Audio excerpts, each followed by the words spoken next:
ఒక విషయం చెప్తాను, దయచేసి మీరు గుర్తుపెట్టుకోండి.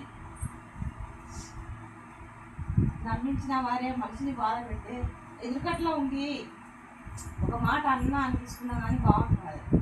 కానీ ఈపు ఎనికిలా ఏం చేస్తున్నది, ఈపు దాచినప్పుడు ఏం మాట్లాడినా ఏం చేసినా కానీ కనపడదు, వినపడదు. కానీ తెలిస్తే అది విషయం ఎంత మనసుకు వేదన అనిపిస్తుంది అంటే అంత వేదన అనిపిస్తుంది. అన్నీ అర్థం చేసుకున్న మీరే అపార్థాలు చేసుకొని అది మరి మీకు ఎంతో నిజమో తెలియదు. కానీ ఎవరున్నా కానీ దయచేసి మనిషిని ముందు అర్థం చేసుకునే దానికి ప్రయత్నించండి. అర్థం చేసుకుంటానని ఒక పరమాత్మ ఉంటుందని దైవాన్ని నమ్మి నీకు తెలుసు, నాకు తెలుసు. దయచేసి ఈ మాటలు విన్న ప్రతి ఒక్కరు ఇదైతే ఇంకా కాపాడటం కాదండి, ఇది ఒక దైవానికి సంబంధించిన విషయం కాబట్టి నేను అర్థం చేసుకుంటానని నేను నమ్ముతూ ఉన్నాను. నా వచ్చేసి ఇల్లు దగ్గర నా పేరు మధుమీరమ్మ.